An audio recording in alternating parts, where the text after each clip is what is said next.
नमस्कार, जुले सलाम। आज हमारे अनशन का 6वां दिन शुरू हो रहा है और आज मौसम का बताएं तो बहुत ही दिलचस्प है। ये जो गिलास मेरे सामने है ये आधा जमा है, आधा पिघला है और थर्मोमीटर पे तापमान भी आज -4 के करीब है। पिछले दिनों आपने देखा था -16-17 तक था।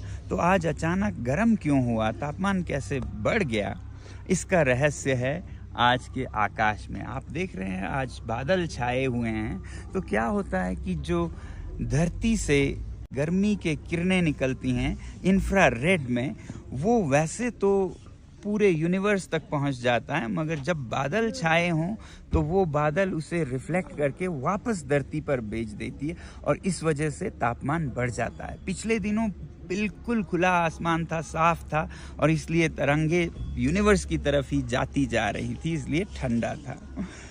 और आज बर्फ भी पड़ने का इम्कान है और बर्फ पड़े तो ये और भी गर्म हो जाएगा। और क्यों, इसका अनुमान आप लगाइए, नहीं तो मैं अगले एक अंश में आपको बताऊंगा। ऐसे में हम अनशन पर है यहाँ खुले आसमान में और मेरे साथ करीब 60 लोग अलग अलग गांव से यहाँ आकर अनशन कर रहे हैं इस मांग के लिए कि लद्दाख के नाजुक पर्यावरण को बचाया जाए। और ये मांग हम एक तो सरकार से कर रहे हैं, पहला। दूसरा पक्ष है आपसे, यानी कि नागरिकों से, खासकर जो बड़े बड़े शहरों में रहते हैं उनसे, क्योंकि ये आपकी जीवन शैली है जिसमें कि ब्लाइंड कंज्यूमरिज्म, ये खरीदो वो खरीदो, बहुत सारे प्रोडक्ट्स जो ज़रूरत हो या ना हो आप घर में इकट्ठा करते हैं, म्यूज़ियम बना देते हैं और घर भी दो नहीं 3-4 या फिर गाड़ियाँ 5, जूते 40। जो ये शैली है जीवन का, इसके वजह से कार्बन उत्सर्जन होता है और जिसके वजह से ग्लोबल वार्मिंग और फिर हमारे ग्लेशियर्स पिघल जाते हैं। और वैसे भी अगर आप सादा जीवन जिएं, कम चीज़ें खरीदें, तो उससे क्या होगा कि कम मिनरल्स की ज़रूरत होगी, कम तांबा, कम लोहा, कम लिथियम, कम यूरेनियम की। तो ऐसे में ये जो उद्योगपति हैं, ये जो इंडस्ट्रियल लॉबीज़ हैं, वो लद्दाख जैसे पहाड़ों पे आक्रमण नहीं करेंगे। तो इसलिए हमारी विनती है आपसे भी, आज मैं कहना चाहता हूँ कि आप सादा जीवन जिएं। Please live simply in your big cities so that we in the mountains may simply live. इस बारे में हमने एक आंदोलन छेड़ी थी, आई लिव सिंपली, जिसका विस्तार आप ilivesimply.org पर देख सकते हैं। और ऐसा ही एक आंदोलन मोदी जी ने पिछले COP26 में शुरू किया था, मिशन लाइफस्टाइल्स फॉर एनवायरनमेंट, और इसके हम बड़े समर्थक हैं। यहाँ आप देखेंगे हमने एक बैनर भी लगाया है उनके समर्थन में।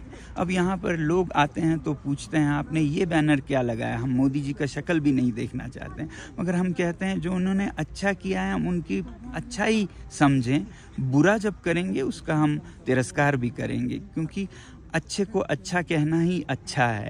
बहरहाल आप लोगों से विनती है कि आप अपने अपने शहरों में भी लद्दाख के समर्थन में, पर्यावरण के समर्थन में, सत्य और लोकतंत्र के समर्थन में एक दिन का अनशन कम से कम ज़रूर करें। और बेहतर दिन है रविवार 17 मार्च, संडे द 17th of मार्च। धन्यवाद। जुले नमस्कार और आदाब।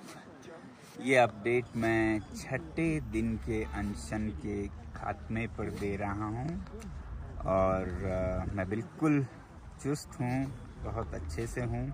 और यहाँ आज दिन में लगभग 350 लोग, जो कि हमने उम्मीद भी नहीं की थी, एक दिन के अनशन पर बैठे रहे और लगभग 60 लोग तो खुले आसमान में रात को भी यहाँ अनशन पे, कोई 3 दिन, कोई 5 दिन के रह रहे हैं।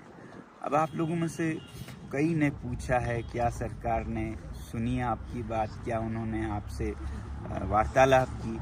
जी नहीं, और हम उम्मीद भी नहीं करते हैं। 21 दिन तो बिल्कुल उम्मीद नहीं करते हैं, शायद उसके बाद 21 दिन के बाद, जैसा मैंने कहा है, और 21 दिन भी करना पड़े, मगर हम करने को तैयार हैं, क्योंकि ये एक सच्चाई की और पर्यावरण की और लोकतंत्र की लड़ाई है। हम नहीं चाहते कि लद्दाख का ये मुद्दा एक उदाहरण बन जाए आने वाले दशकों के लिए कि चुनाव में कोई भी नेता, कोई भी दल कुछ भी वादे कर सकते हैं और चुनाव जीत सकते हैं, सरकारें बना सकते हैं और उसके बाद उन्हें कोई जवाबदेही देने की ज़रूरत नहीं है। फिर तो हर नेता यही करने लगेंगे।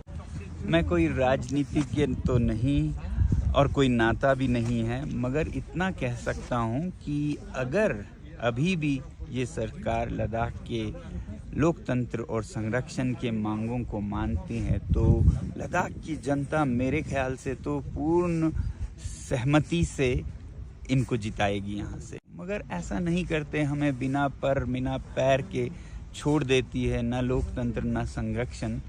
तो सत्य की बचाव के लिए तो मैं हर इलेक्शन कैंपेन में किसी भी पार्टी के लिए उपलब्ध रहना चाहूँगा ताकि बता सकूँ लद्दाख के साथ क्या हुआ और ऐसा कोई भी पार्टी ना करे, कोई भी नेता ना करे वादा खिलाफी का। मगर मुझे पूरा विश्वास है कि हम सब इस चुनौती में से जीत के निकलेंगे। सत्य की जीत होगी, सत्य के जड़ें भारत में मजबूत होगा, विश्वास लोगों में जागेगा और जीत आखिर में भारत की होगी। धन्यवाद।